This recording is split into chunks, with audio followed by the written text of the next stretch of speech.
ರಾಜ್ಯದ ನೂತನ ಮುಖ್ಯಮಂತ್ರಿಯಾಗಿ ಡಿಕೆ ಶಿವಕುಮಾರ್ ನಾಳೆ ಅಧಿಕಾರವನ್ನ ಸ್ವೀಕಾರ ಮಾಡ್ತಾರೆ. ಆದ್ರೆ ಈ ಬಾರಿ ಲೋಕಭವನದ ಆವರಣದಲ್ಲಿ ದೊಡ್ಡ ವಾಸ್ತು ಬದಲಾವಣೆಯೊಂದು ನಡೆದಿದೆ. ಇಷ್ಟು ದಿನ ಪಶ್ಚಿಮ ದಿಕ್ಕಿಗೆ ಮುಖ ಮಾಡಿ ಪ್ರಮಾಣ ವಚನ ಸ್ವೀಕಾರ ನಡೀತಾ ಇತ್ತು. ಆದ್ರೆ ಈ ಬಾರಿ ಸಿಎಂ ಮತ್ತು ಸಚಿವರು ಪೂರ್ವಾಭಿಮುಖವಾಗಿ ನಿಂತು ಪ್ರಮಾಣ ವಚನ ಸ್ವೀಕಾರ ಮಾಡ್ತಾರೆ. ಈ ಕುರಿತ ಒಂದು ರಿಪೋರ್ಟ್ ಇಲ್ಲಿದೆ ನೋಡಿ.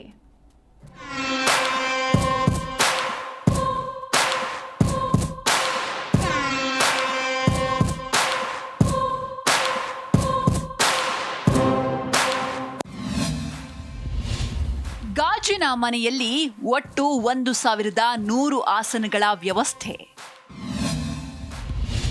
40ಕ್ಕೂ ಹೆಚ್ಚು ವಿವಿಧ ಮಠಗಳ ಸ್ವಾಮೀಜಿಗಳಿಗೆ ಸ್ಥಾನ, ಧರ್ಮಗುರುಗಳು, ನ್ಯಾಯಾಧೀಶರು, ಬೇರೆ ರಾಜ್ಯಗಳ ಸಿಎಂಗಳಿಗೆ ಆಹ್ವಾನ. ಈ ಐತಿಹಾಸಿಕ ಕ್ಷಣಕ್ಕೆ ಲೋಕಭವನದ ಗಾಜಿನ ಮನೆ ಸಂಪೂರ್ಣವಾಗಿ ಸಜ್ಜಾಗಿದೆ. ಒಟ್ಟು 1,100 ಜನ ಗಣ್ಯರಿಗೆ ಮಾತ್ರ ಇಲ್ಲಿ ಆಸನದ ವ್ಯವಸ್ಥೆ ಕಲ್ಪಿಸಲಾಗಿದೆ. ವಿವಿಧ ಮಠಗಳ 40ಕ್ಕೂ ಹೆಚ್ಚು ಪ್ರಮುಖ ಸ್ವಾಮೀಜಿಗಳು, ಧರ್ಮಗುರುಗಳು, ಹೈಕೋರ್ಟ್ ನ್ಯಾಯಾಧೀಶರು ಹಾಗೂ ವಿಶೇಷ ಆಹ್ವಾನಿತರು ಕಾರ್ಯಕ್ರಮದಲ್ಲಿ ಭಾಗಿಯಾಗಲಿದ್ದಾರೆ. ಇವರ ಜೊತೆಗೆ ಬೇರೆ ಬೇರೆ ರಾಜ್ಯಗಳ ಮುಖ್ಯಮಂತ್ರಿಗಳು ಕೂಡ ಈ ಪ್ರಮಾಣ ವಚನ ಕಾರ್ಯಕ್ರಮಕ್ಕೆ ಸಾಕ್ಷಿಯಾಗಲಿದ್ದಾರೆ. ಇನ್ನು ವಿಶೇಷವಾಗಿ ಮಾಧ್ಯಮ ಸಂಸ್ಥೆಯ ಮುಖ್ಯಸ್ಥರಿಗೆ ವಿಶೇಷ ವ್ಯವಸ್ಥೆ ಮಾಡಲಾಗಿದೆ. ಜೊತೆಗೆ ರಾಜಭವನದ ಹೊರಗಡೆ ಕಾರ್ಯಕರ್ತರು ಸೇರೋ ಸಾಧ್ಯತೆ ಇದೆ. ಹೀಗಾಗಿ ಅಲ್ಲಿ ಎಲ್ಇಡಿ ವ್ಯವಸ್ಥೆ ಮಾಡಲಾಗಿದೆ. ರಾಜಭವನದ ಸುತ್ತಮುತ್ತ ಭಾರೀ ಭದ್ರತೆ ನೀಡಲಾಗಿದೆ. ಸಿಎಂ ಕಚೇರಿಗೆ ಡಿಕೆ ಆಪ್ತ ಜ್ಯೋತಿಷಿ ದಿಢೀರ್ ಭೇಟಿ. ಶಕ್ತಿಸೌಧದ ದೊರೆಯ ಕೊಠಡಿಗೆ ಬದಲಾವಣೆಯ ಸಲಹೆ.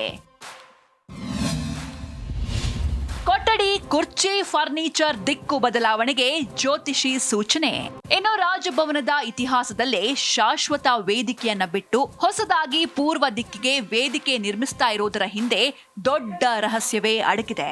ಹೌದು, ಪ್ರಮಾಣ ವಚನಕ್ಕೂ ಮುನ್ನ ಸಿಎಂ ಕಚೇರಿಗೆ ಡಿಕೆ ಶಿವಕುಮಾರ್ ಅವರ ಆಪ್ತ ಜ್ಯೋತಿಷಿಗಳು ಭೇಟಿ ನೀಡಿದ್ರು. ಕಚೇರಿ ಹಾಗೂ ವೇದಿಕೆಯ ವಾಸ್ತುವನ್ನ ಪರಿಶೀಲಿಸಿದ ಅವರು ಅನೇಕ ಪ್ರಮುಖ ಬದಲಾವಣೆಗಳನ್ನ ಮಾಡಲು ಸೂಚಿಸಿದ್ದಾರೆ.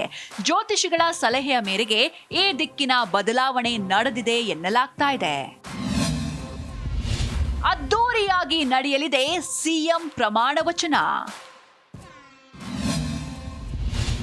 ರಾಜ್ಯ ರಾಜಕಾರಣದಲ್ಲಿ ಹೊಸ ಅಧ್ಯಾಯ ಆರಂಭ.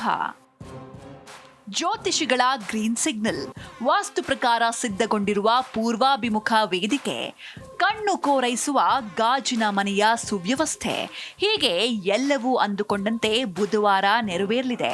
ರಾಜ್ಯದ ನೂತನ ಸಾರಥಿಯಾಗಿ ಡಿಕೆ ಶಿವಕುಮಾರ್ ಜವಾಬ್ದಾರಿ ವಹಿಸಿಕೊಳ್ಳಲಿದ್ದು, ಇಡೀ ಕರ್ನಾಟಕವೇ ಈ ಮುಹೂರ್ತಕ್ಕೆ ಕಾಯ್ತಾ ಇದೆ.